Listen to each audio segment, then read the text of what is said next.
اور پھوٹ پھوٹ کر رونے لگی تھی۔ میں بولی، بیٹا کیا تم میرے گھر میں میرے بیٹی کی حیثیت سے رہو گے؟ وہ کہنے لگا، کیوں نہیں، اگر آپ مجھ پر یہ کرم نوازی کر دیں تو میں ساری عمر آپ کو دعائیں دیتا رہوں گا۔ میں مسکرا کر بولی، ٹھیک ہے ثاقب، آج سے تم میرے بیٹے ہو، میں تمہیں شہر کے سب سے مہنگے اسکول میں پڑھاؤں گی، تمہارا بہت خیال رکھوں گی، تمہارے لیے ایک چھوٹا سا کمرہ بھی سیٹ کر دوں گی، اس کمرے میں دنیا جہاں کے کھلونے رکھوں گی، پر میری شرط یہ ہے کہ تمہیں خود دل لگا کر پڑھائی کرنی ہوگی۔ تم کون سی کلاس میں پڑھتے ہو؟ اس نے بے یقینی سے میری جانب دیکھا تھا، کہنے لگا، میں اسکول نہیں جاتا، میری سوتیلی ماں کہتی ہے کہ تم جیسے نالائق بچے اسکول میں داخل نہیں ہوتے، تم تو بلا وجہ ہمارے پیسے ضائع کرو گے، تمہارے پلے تو کچھ پڑھنا نہیں ہے۔ میں اس کی بات سن کر دنگ رہ گئی تھی۔ ایک بچے نے جب کبھی اسکول کی شکل بھی نہ دیکھی ہو، پھر کیسے اس کے متعلق یہ قیاس آرائی کی جا سکتی ہے کہ وہ نالائق ہے؟ یہ تو سراسر ظلم تھا۔ خیر میں کیا کہہ سکتی تھی؟ میں بولی، تم فکر مت کرو، میں تمہیں اسکول میں داخل کروا دوں گی۔ وہ بچہ بہت خوش ہو گیا تھا۔ پھر اسی وقت میرے شوہر کی آواز باہر سے آنے لگی تھی۔ وہ بچہ بہت سہم گیا، اس نے میرا ہاتھ پکڑ لیا اور بولا، آپ کو قسم ہے، پلیز مجھے کہیں چھپا دیں۔ مجھے معلوم تھا کہ اس بچے کی ذہنی حالت اچھی نہیں ہے، وہ اس وقت بہت زیادہ ڈر کا شکار تھا۔ میں نے سوچا کہ چلو آج میں اسے چھپا دیتی ہوں، پھر جب ذرا سنبھل گیا تو اسے جمشید کے سامنے لے آؤں گی۔ خیر میں اس بچے کو جلدی سے باہر لے گئی تھی اور گیسٹ روم میں بٹھا دیا تھا۔ میں بولی، تم اس کمرے سے مت نکلنا، یہاں کوئی بھی نہیں آئے گا، تم بالکل محفوظ رہو گے۔ وہ بہت خوش ہو گیا تو میں جلدی سے باہر آ گئی۔ جمشید بیڈ روم میں چلے گئے تھے، مجھے دیکھ کر حیران ہوئے اور بولے، ارم تم کہاں رہ گئی تھی؟ جب سے ہماری شادی ہوئی ہے آج پہلی دفعہ ایسا ہوا ہے کہ میں آفس سے آیا اور تم میرے سامنے نہیں آئی۔ میں مسکرا دی اور بولی، جمشید میں ذرا ضروری کام کر رہی تھی۔ وہ ناراض سے ہو گئے اور چہرہ لٹکا کر بولے، میں یہ کیسے مان لوں کہ ارم کی زندگی میں جمشید سے زیادہ کوئی ضروری کام ہو سکتا ہے؟ میں نے بات ٹالنے کی کوشش کی تھی۔ انہوں نے میرا ہاتھ تھام لیا اور بولے، سب خیر تو ہے نا؟ میں نے سر ہلا دیا۔ پھر وہ کہنے لگے، مجھے چوکیدار بتا رہا تھا کہ آج ایک عورت ہمارے دروازے پر آئی تھی، اس کا بچہ کھو گیا تھا۔ پھر کیا ہوا؟ کوئی رپورٹ ملی تمہیں؟ میں جمشید کی بات سن کر بہت خوفزدہ ہو گئی تھی۔ مجھے چوکیدار پر بہت غصہ بھی آیا کہ اس نے بلا وجہ ہی جمشید کو آج کے واقعے کا بتا دیا۔ میں بولی، جمشید میں تو پھر گھر سے باہر ہی نہیں نکلی، اسی لیے مجھے علم نہیں کہ پھر کیا بنا۔ جمشید نے سر ہلا دیا اور بولے، اچھا مجھے بہت بھوک لگی ہے، تم ایسا کرو کہ میرے لیے کھانا لگا دو۔ ہم دونوں میاں بیوی ڈائننگ ٹیبل پر ہی کھانا کھایا کرتے تھے۔ ہم دونوں کی شادی کو 7 برس ہو چکے تھے، مگر ہم میں آج بھی ایسی محبت تھی جیسی پہلے دن تھی۔ جمشید بہت ہی اچھے اور وفادار شوہر ثابت ہوئے تھے۔ سب سے بڑی بات کہ ان 7 سالوں میں جمشید کو اولاد بھی نہیں دے پائی تھی۔ اس بات کا غم مجھے اندر ہی اندر سکھائے چلے جا رہا تھا۔ ادھر ادھر کے بہت سے لوگوں نے جمشید کو دوسری شادی کا مشورہ دیا، مگر انہوں نے فوراً انکار کر دیا اور کہنے لگے، ایسا تو ہو ہی نہیں سکتا کہ میں اپنی ارم پر سوتن لے آؤں۔ اگر اللہ نے مجھے اولاد دینی ہے تو ارم سے ہی دے دے گا، مجھے نہیں کرنی دوسری شادی۔ میں ہر طرف سے لوگوں کی باتیں سن سن کر تنگ آ چکی تھی۔ اب تو مجھے خواب بھی یہی آتے تھے کہ ایک دن جمشید مجھ پر سوتن لے آئے گا۔ اس ڈر نے مجھے نفسیاتی بنا دیا تھا۔ میں ہر وقت ڈری سہمی سے رہتی تھی۔ میں تو اپنی محبت کو کسی اور کے ساتھ شیئر کرنے کا تصور بھی نہیں کر سکتی تھی۔ خیر یہ ڈپریشن مجھے بیماری کی طرف لے گیا تھا۔ میں ہر وقت بیمار رہنے لگی تھی۔ میری آنکھوں کے نیچے ہلکے پڑ گئے تھے، میرے چہرے کی ساری رونق ختم ہو گئی تھی۔ میں آئینے میں اپنا چہرہ دیکھتی تو رونے لگتی کہ جمشید بہت جلد میری اس بے رونق صورت سے بیزار ہو جائے گا اور دوسری شادی کر لے گا، اور تب میں گلیوں کی خاک چھانتی پھروں گی۔ خیر ان دنوں میں خود کو بہلانے کے لیے بہت زیادہ ٹی وی دیکھنے لگی تھی۔ ایک دن میں نے ٹی وی سے یہ جملہ سنا تھا کہ انسان اپنے ڈر کو صرف اسی وقت شکست دے سکتا ہے جب وہ اس کی آنکھوں میں آنکھیں ڈال کر سامنا کرنے لگے، اور یہ جملہ میرے ذہن میں کہیں اٹک کر رہ گیا تھا۔ میں اٹھتے بیٹھتے اسی جملے کے متعلق سوچنے لگی تھی۔ اب ڈر کی آنکھوں میں آنکھیں ڈالنے کا مطلب تو یہی تھا کہ میں اپنے شوہر کی دوسری شادی اپنے ہاتھوں سے کروا دوں۔ میں نے سوچا کہ ایک نہ ایک دن جمشید نے خود بھی تو شادی کرنا ہی ہے، اچھا ہے کہ میں خود ہی کروا دوں، اس طرح جمشید میرا احسان مند بھی رہے گا اور مجھے چھوڑ کر بھی نہیں جائے گا۔ میں نے بڑی مشکل سے خود میں ہمت پیدا کی تھی۔ میں جمشید سے بولی، میں آپ کی دوسری شادی کروانا چاہتی ہوں تاکہ وہ عورت ہمیں اولاد دے سکے۔ آپ کی اولاد پر میں اپنی ساری محبت اور ممتا نچھاور کر دوں گی۔ میری بات سن کر جمشید پھوٹ پھوٹ کر رونے لگے تھے۔ وہ بولے، ارم تم نے یہ کیسے سوچ لیا کہ میں دوسری شادی کر لوں گا؟ میری زندگی میں آنے والی پہلی اور آخری لڑکی تم ہو، تمہارے علاوہ میں کسی لڑکی کا تصور بھی نہیں کر سکتا۔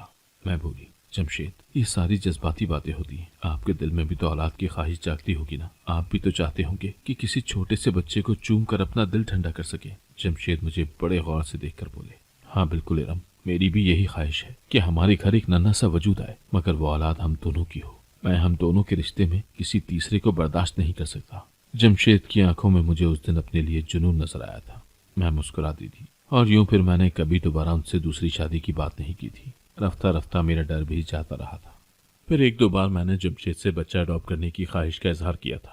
وہ کہنے لگے، ارم میں انتظار کرنا چاہتا ہوں، مجھے یقین ہے کہ اللہ کے گھر دیر ہے مگر اندھیر نہیں ہے، ان قریب اللہ ہمیں اولاد سے نوازے گا۔ میں نے سوچا کہ جمشید جہاں میری خاطر اتنا کچھ سہ رہے ہیں تو میں ان کی خوشی کے خاطر کچھ عرصے کے لیے خود پر قابو ڈال لیتی ہوں۔ یوں پھر میں نے کبھی ان سے بچہ اڈاپٹ کرنے کی بات نہیں کی تھی، اور آج اللہ کی کرنی یہ ہوئی تھی کہ ایک پلایا ہوا بچہ خود چل کر میرے گھر آ گیا تھا۔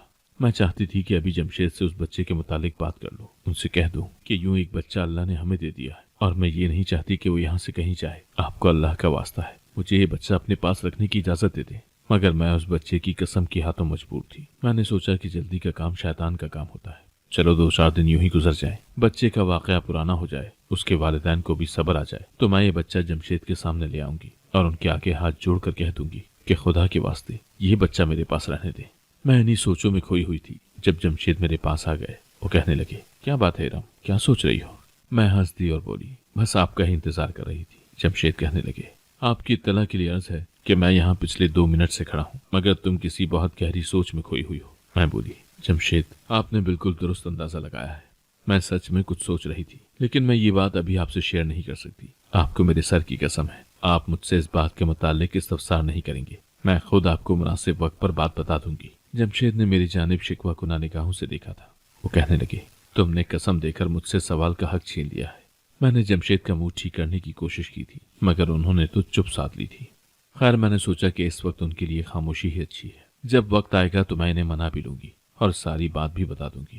رات کا کھانا کھا کر جمشید اپنے کمرے میں چلے گئے تھے اور میں گیسٹ روم میں آ گئی تھی، جہاں ثاقب بڑے آرام سے بستر پر لیٹا ہوا تھا اور کارٹون دیکھ رہا تھا۔ مجھے دیکھ کر وہ جلدی سے اٹھ بیٹھا، پھر مسکرا کر بولا، باجی میں نے آج تک اپنی زندگی میں اتنا اچھا دن نہیں دیکھا جتنا اچھا دن آپ کے گھر میں گزرا ہے۔ میں بولی، تمہارے لیے کھانا لائی ہوں، جلدی سے کھانا کھا کر سو جاؤ، یہ نہ ہو کہ رات بھر کارٹون دیکھتے رہو۔ وہ کھانا کھانے لگا، اس کے بعد میں نے ٹی وی بند کر دیا اور بولی، اب تم اپنے بستر پر لیٹ جاؤ۔ وہ لیٹ گیا تو میں نے کمبل اس پر ڈال دیا۔ پھر مجھے خیال آیا، میں بولی، تم اکیلے میں ڈرتے تو نہیں ہو؟ اس نے نفی میں سر ہلا دیا تھا اور بولا، تنہائی تو میری ساتھی ہے باجی۔ اس بچے کی باتیں سن کر میرا دل کٹتا تھا، نہ جانے اس نے اتنی کم عمری میں کیا کیا سہا تھا کہ وہ اس طرح کی باتیں کرنے لگا تھا۔ اس کو لٹا کر میں اپنے کمرے میں آ گئی تھی۔ جمشید لیپ ٹاپ پر کام کر رہے تھے جبکہ مجھے نیند آنے لگی تھی۔ میں سونے کے لیے لیٹ گئی اور پھر آدھی رات کو میری آنکھ کھٹکے کی آواز سے کھلی تھی۔ ایسا لگتا تھا جیسے بونچھال آ گیا ہو۔ میں جلدی سے اٹھ بیٹھی تو میری نظر جمشید پر پڑی، وہ بھی سوئے ہوئے تھے اور آوازیں سن کر اٹھ بیٹھے تھے۔ کہنے لگے، اللہ خیر کرے، نہ جانے یہ کیسی آوازیں ہیں۔ میں بولی، جمشید باہر جا کر دیکھتے ہیں۔ وہ مجھے کہنے لگے، نہیں نہیں تم عورت ذات ہو، ہرگز باہر مت نکلنا، میں جا کر دیکھتا ہوں کہ باہر کیا ہو رہا ہے، مجھے تو لگتا ہے جیسے کوئی چور اچکا ہمارے گھر میں گھس آیا ہو۔ میں یہ بات سن کر لرز گئی تھی۔ میں بولی، جمشید آپ بھی باہر مت جائیں۔ جمشید نے میرا ہاتھ تھام کر مجھے دلاسا دیا اور بولی، فکر مت کرو، میں جا کر ماجرا معلوم کرتا ہوں۔ جمشید باہر چلے گئے تو مجھے کچھ مردوں کی آوازیں آنے لگی تھی، وہ چلا چلا کر پوچھ رہے تھے کہ بچہ کہاں ہے۔ اف، یہ آواز سن کر تو میں تھر تھر کانپنے لگی تھی، دل چاہتا تھا کہ ابھی زمین پھٹے اور میں اس میں سما جاؤں۔ خیر اس مشکل صورتحال کا تو مجھے سامنا کرنا ہی تھا۔ میں نے سوچا کہ میں اس بچے کو ان لوگوں کے سامنے لے آؤں گی اور پھر وہ خود ہی میرے حق میں بیان دے دے گا۔ میں ڈری سہمی سی باہر نکلی تو یہ دیکھ کر مزید خوفزدہ ہو گئی کہ وہاں تو پولیس کھڑی تھی۔ وہ میری جانب دیکھ کر وہ متوجہ ہوئے۔ ایک لیڈی پولیس آفیسر میرے پاس آئی اور مجھے کھینچتی ہوئی میرے شوہر کے پاس لے گئی اور بولی، جی آپ ہمیں بتائیں کہ بچہ کہاں ہے۔ جمشید ایک دم غصے سے چلانے لگے تھے۔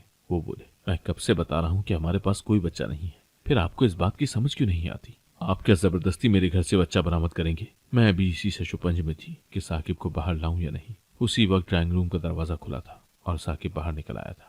پولیس آفیسر نے طنزیہ انداز میں میرے شوہر کی جانب دیکھا اور کہنے لگا، جی اب بتائیے بچہ کہاں سے آیا؟ بقول آپ کے ادھر تو کوئی بچہ تھا ہی نہیں۔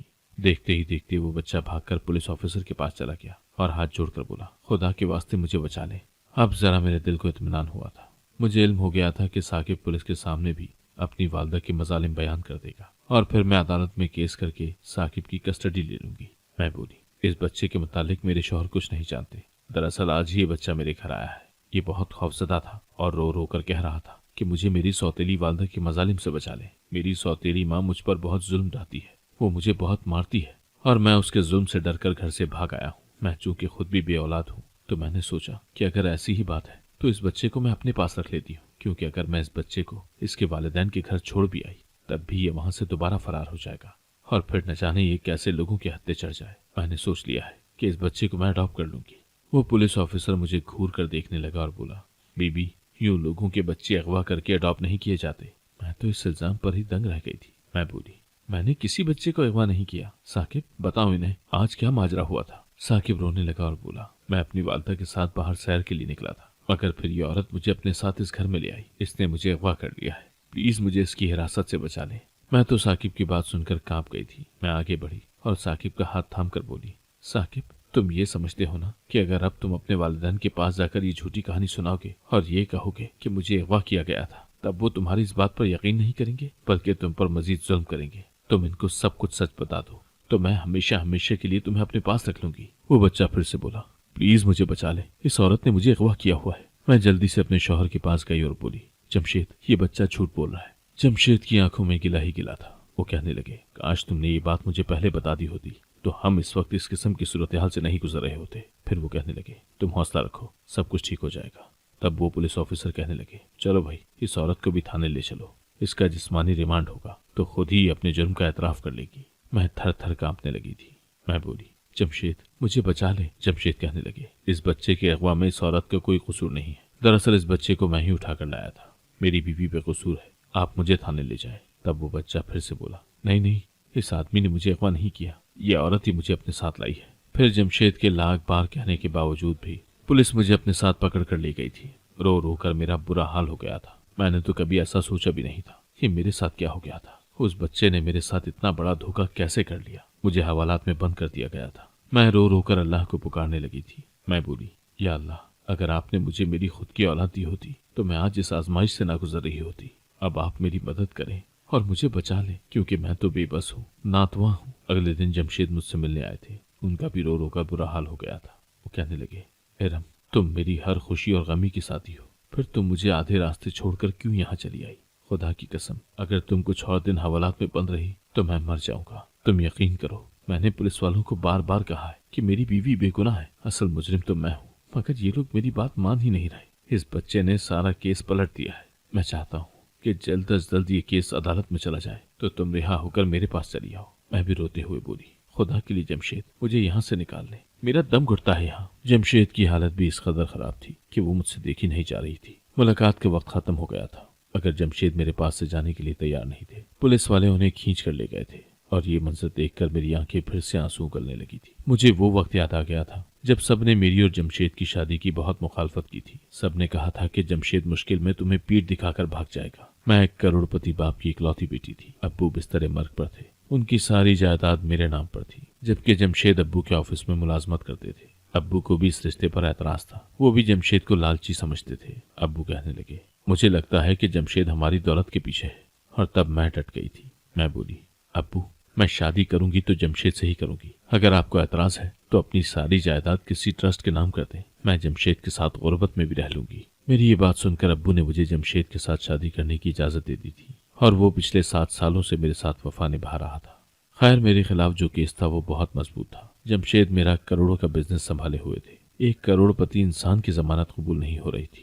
جمشید ہر روز مجھ سے ملنے آتے تھے اور پھر کہنے لگے کہ آفس کی مصروفیات بڑھ گئی ہیں، ہفتے میں صرف ایک بار آنے لگے۔ میں نے ان سے پوچھا کہ کہیں آپ نے دوسری شادی تو نہیں کر لی؟ وہ کہنے لگے، میں مر تو سکتا ہوں مگر دوسری شادی نہیں کر سکتا۔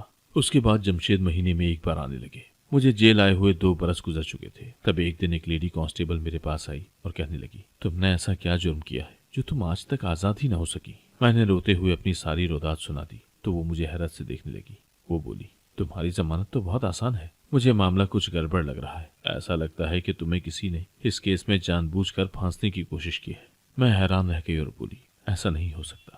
تب وہ کہنے لگی، مجھے تم سے ہمدردی ہے، اسی لیے میں تمہاری ہر ممکن مدد کروں گی۔ کچھ دن گزرے تو اس لیڈی کانسٹیبل نے مجھے آ کر بتایا کہ میں نے تمہاری ضمانت منظور کروا دی ہے۔ میں حیران رہ گئی تھی اور بولی، کیا یہ سب اتنا آسان تھا؟ پھر وہ بولی، تم میرے ساتھ میرے گھر چلو، ابھی اپنے شوہر کے پاس مت جانا۔ میں بولی، ایسا کیوں؟ وہ کہنے لگی، سوال مت کرو۔ پھر میں اس کے ساتھ چلی گئی تو اس نے مجھے ایک آدمی سے ملوایا۔ لیڈی کانسٹیبل کہنے لگی کہ یہ آدمی پولیس کا جاسوس ہے اور عام کپڑوں میں چلتا پھرتا ہے، میں نے اس کو تمہارے شوہر کے پیچھے لگایا تھا اور یہ تمہیں ساری بات بتا دے گا۔ پھر وہ جاسوس کہنے لگا کہ جمشید نامی آدمی ایک بہت ہی برا انسان ہے، اس نے ایک کروڑ پتی آدمی کی بیٹی ارم سے شادی محض جائیداد کے خاطر کی تھی، جبکہ وہ تو کسی اور لڑکی کو پسند کرتا تھا۔